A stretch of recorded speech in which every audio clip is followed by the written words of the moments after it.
Hello friends, ನಮಸ್ಕಾರ. Welcome to my channel. ನಾನು ನಿಮ್ಮ ರೇಖಾ ಮನೆ ಅಡುಗೆ ಚಾನಲ್ಗೆ ಸ್ವಾಗತ. ನಾನಿವತ್ತು ಬೆಂಡೆಕಾಯ್ದು ಒಂದು ಪಲ್ಯ ರೆಸಿಪಿ ಮಾಡ್ತಾಯಿದ್ದೀನಿ. ಒಂದು 1/4 ಗಂಟೆಲಿ ಎಲ್ಲ ಮಾಡ್ಕೊಬಿಡ್ಬೋದು, ಬೇಗ ಆಗಿಬಿಡುತ್ತೆ.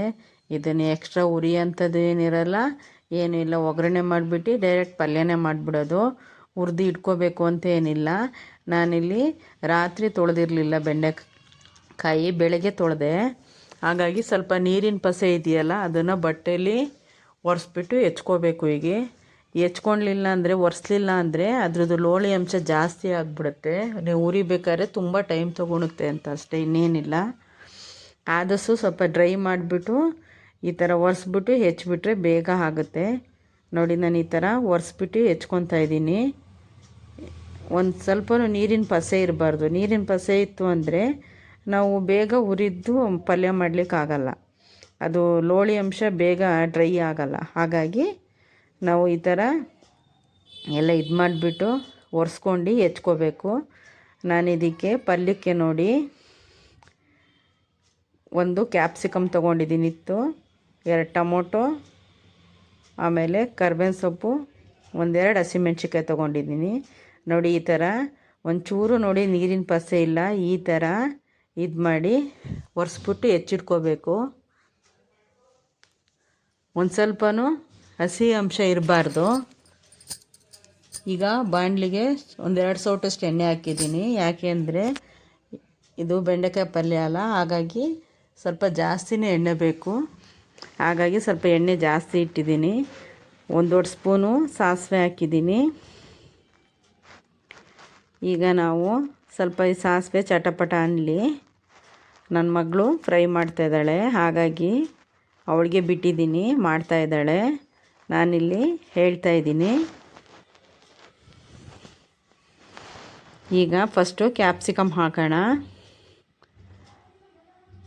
ಕ್ಯಾಪ್ಸಿಕಮ್ಮು ಚೆನ್ನಾಗಿ ಫ್ರೈ ಆಗಬೇಕು.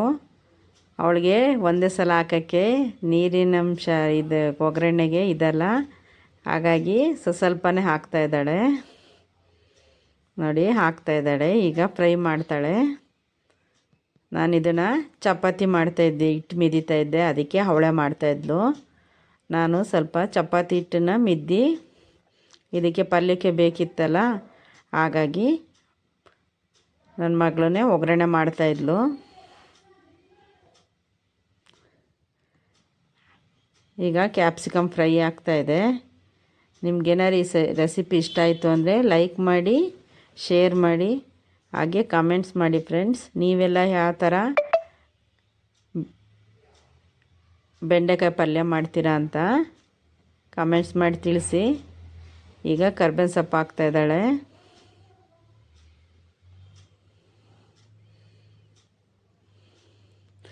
ಒಂದೆರಡು ಹಸಿಮೆಣ್ಸಿಕಾಯಿನೂ ಹಾಕಬೇಕು. ಯಾಕೆ ಅಂದರೆ ಇದು ಸ್ವಲ್ಪ ಖಾರ ಚೆನ್ನಾಗಿ ಹಿಡಿಬೇಕಲ್ಲ, ಹಾಗಾಗಿ ನಾನಿಲ್ಲಿ ಹುಳಿ ಪುಡಿನೂ ಹಾಕ್ತೀನಿ, ಸ್ವಲ್ಪ ಹಸಿಮೆಣ್ಸಿಕಾಯಿನೂ ಹಾಕ್ತೀನಿ. 1-2 ಸಾಲಕ್ಕೂ, ಜಾಸ್ತಿ ಏನು ಬೇಡ. ಹಾಗೆ ನನಗೆ ಚಾನಲ್ಗೆ ಹೊಸ್ದಾಗಿ ನೋಡ್ತಾಯಿದ್ರೆ ಅವರೆಲ್ಲ ಸಬ್ಸ್ಕ್ರೈಬ್ ಆಗಿ. ನಾನು ಹಾಕುವಂಥ ವಿಡಿಯೋ ಎಲ್ಲ ಮೊದಲು ನಿಮಗೆ ಬರುತ್ತೆ. ಹಾಗಾಗಿ ನಾನು ಹೊಸ ವೀಡಿಯೋಗಳ್ನೆಲ್ಲ ಯಾರು ನೋಡ್ತಾಯಿದ್ದೀರಾ ಅವರೆಲ್ಲ ನನ್ನ ಚಾನಲ್ಗೆ ಸಬ್ಸ್ಕ್ರೈಬ್ ಆಗಿ ಫ್ರೆಂಡ್ಸ್. ಈಗ ಈರುಳ್ಳಿ ಹಾಕ್ತಾಯಿದ್ದಾಳೆ.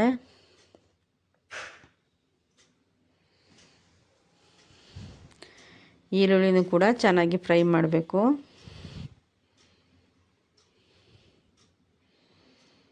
ಇದಾದಮೇಲೆ ನಾವು ಸ್ವಲ್ಪ ಟೊಮೊಟೊನೂ ಹಾಕಿ ಫ್ರೈ ಮಾಡಬೇಕು. ನೋಡಿ, ಕರ್ಬೇವು ಸೊಪ್ಪಿನ ಕಡ್ಡಿನೇ ತೆಗೆದಿಲ್ಲ ಅವಳು, ಹಾಗಾಗಿ ಈಗ ತೆಗಿತಾ ಇದ್ದಾಳೆ. ಇದೊಂಚೂರು ಲೋ ಫ್ಲೇಮ್ ಇಟ್ಕೊಂಡಿಲ್ಲಲ್ಲ, ಅದಕ್ಕೆ ಸ್ವಲ್ಪ ಲೋ ಆಗಾಗ್ತಾಯಿದೆ. ಈಗ ಸ್ವಲ್ಪ ಹೈ ಫ್ಲೇಮ್ ಮಾಡ್ತೀನಿ. ನೋಡಿ, ಈಗ ಟೊಮೊಟೊನೂ ಹಾಕಿದ್ದಾಳೆ. ಸ್ವಲ್ಪ ಟೊಮೊಟೊ ಫ್ರೈ ಆಗ್ತಿದ್ದಂಗೆ ನಾವು ಬೆಂಡೆಕಾಯಿನ ಹಾಕಿ ಅದರಲ್ಲೇ ಹುರಿಬೇಕು. ನಾವು ಒಂದು 5 ನಿಮಿಷ ಹುರಿದ್ರೆ ಸಾಕು. ಯಾಕೆ ಅಂದರೆ ನಾವು ಒಗ್ಗರಣೆ ಎಲ್ಲ ಮಾಡಿದ್ದೀವಲ್ಲ, ಇದರಲ್ಲೇ ಅದು ಚೆನ್ನಾಗಿ ಫ್ರೈ ಆಗುತ್ತೆ. ಇದೇನು ಸಪ್ರೇಟಾಗೇನು ಹುರ್ಕೋಬೇಕು ಅಂತೇನಿಲ್ಲ. ಹಾಗಾಗಿ ಇದರಲ್ಲೇ ಹುರ್ಕೊಂಡ್ರೆ ಸಾಕು. ಈ ಥರ ನೋಡಿ, ಈ ಥರ ಹುರ್ಕೋಬೇಕು. ತುಂಬ ಹೈ ಫ್ಲೇಮ್ ಇಡಬಾರ್ದು, ಸ್ವಲ್ಪ ಒತ್ತೋ ಚಾನ್ಸಸ್ ಇರುತ್ತೆ. ಆಮೇಲೆ ಬೇಗ ಡ್ರೈ ಆಗಲ್ಲ. ಹಾಗಾಗಿ ಸ್ವಲ್ಪ ಮೀಡಿಯಮ್ ಫ್ಲೋ ಇಟ್ಕೊಂಡು ಇಟ್ಟರೆ ಫ್ರೈ ಆಗುತ್ತೆ. ನೋಡಿ ಈ ಥರ ಈ ಥರ ಹಿಂಗೆ ಫ್ರೈ ಮಾಡ್ಕೊಳ್ಳಿ. ಒಂದು 5 ನಿಮಿಷ ಹಿಂಗೆ ಹೋಗ್ತಾ ಬರ್ತಾ ಈ ಥರ ಫ್ರೈ ಮಾಡ್ತಾಯಿದ್ರೆ ಬೇಗ ಅದು ಫ್ರೈ ಆಗಿಬಿಡುತ್ತೆ. ಆವಾಗ ನೀರಿಂದೇನು ಇದು ಪಸೆ ಇರೋದಿಲ್ಲ. ನೋಡಿ, ಒಂದು ಸ್ವಲ್ಪ ಡ್ರೈ ಆಗಬೇಕಷ್ಟೆ. ಹುರಿದಾಗಿದೆ, ಇನ್ನೊಂದು ಸ್ವಲ್ಪ ಲೋಳಿ ಅಂಶ ಹೋಗಬೇಕು. ಅದಕ್ಕೆ ನೀವು ಬೆಂಡೆಕಾಯಿ ರೆಸಿಪಿ ಏನಾದ್ರು ಮಾಡ್ತೀನಿ ಅನ್ನಂಗಿದ್ರೆ ರಾತ್ರಿನೇ ತೊಳೆದ್ಬಿಟ್ಟು ಸ್ವಲ್ಪ ನೀರಿಳಿಯೋಕ್ಕೆಲ್ಲ ಇಟ್ಟು ಡ್ರೈ ಮಾಡಿ ಇಟ್ಬಿಡಿ. ನಿಮಗೆ ಬೆಳಗ್ಗೆ ಈಸಿ ಆಗುತ್ತೆ. ನಾನಿಲ್ಲಿ 2 ಸ್ಪೂನು ಹುಳಿ ಪೌಡ್ರ್ ಹಾಕ್ತಾಯಿದ್ದೀನಿ. ಇದರಲ್ಲೇ ಅದು ಸ್ವಲ್ಪ ಡ್ರೈ ಆಗಿಬಿಡುತ್ತೆ. ಇನ್ನೊಂದು ಸ್ವಲ್ಪ ಇರೋದು ನೋಡಿ, ಈ ಥರ ಡ್ರೈ ಆಗಿದೆ. ಈಗ ಲೋಳಿ ಅಂಶ ಏನಿಲ್ಲ ನೋಡಿ, ಈ ಥರ ಡ್ರೈ ಆದರೆ ಸಾಕು. ಈಗ ಇದಕ್ಕೆ ನಾನು ಒಂದು 2 ನಿಮಿಷ ಇದರಲ್ಲಿ ಒಂಚೂರು ಹಾಗೆ ಹುರಿತೀನಿ. ಆಮೇಲೆ ಉಪ್ಪು ಖಾರ ಎಲ್ಲ ಚೆನ್ನಾಗಿ ಹಿಡ್ಕೊಳುತ್ತೆ ಅಂತಷ್ಟೇ. ಮತ್ತು ಬೆಳಗ್ಗೆನೇ ಬೇಗ ಚಪಾತಿಗೆ ರೆಡಿ ಮಾಡ್ಕೊಬಿಡ್ಬೋದು. ಈ ಕಡೆ ಚಪಾತಿಗೆ ರೆಡಿ ಮಾಡಿ ಇಟ್ಕೊತಾನೆ ನೀವು ಪಲ್ಯ ಮಾಡ್ಕೊಬೋದು. ಒಂದು ರುಚಿಗೆ ತಕ್ಕಷ್ಟು ಉಪ್ಪು ಹಾಕಿದ್ದೀನಿ ನಾನು. 1 ಗ್ಲಾಸಷ್ಟು ನೀರು ಹಾಕ್ತಾಯಿದ್ದೀನಿ ಅದು ಬೇಯಲಿಕ್ಕೆ. ಇದನ್ನು ಚೆನ್ನಾಗಿ ಕೂಡಿಸ್ಬಿಟ್ಟು ಒಂದು 5 ನಿಮಿಷ ಮೀಡಿಯಮ್ ಫ್ಲೇಮಲ್ಲಿಟ್ಟರೆ ಪಲ್ಯ ರೆಡಿ ಆಗುತ್ತೆ.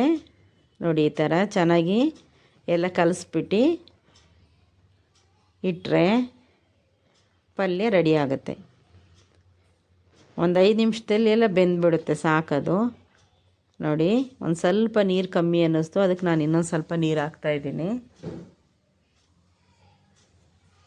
ಇದು ಸ್ವಲ್ಪ ಚಪಾತಿಗಲ್ಲ ತುಂಬ ಡ್ರೈ ಇರಬಾರ್ದು, ಹಾಗಾಗಿ ನಾನು ಇಟ್ಟಿದ್ದೀನಿ. ನೋಡಿ, 5 ನಿಮಿಷ ಲೋ ಫ್ಲೇಮಲ್ಲಿ ಬೇಯಿಸಿದ್ರೆ ಸಾಕು, ರೆಡಿ ಆಗುತ್ತೆ. ನೋಡಿ, ಪಲ್ಯ ರೆಡಿಯಾಗಿದೆ. ನಾನು ಇದನ್ನು ಚಪಾತಿ ಜೊತೆ ಸರ್ವ್ ಮಾಡ್ತಾಯಿದ್ದೀನಿ.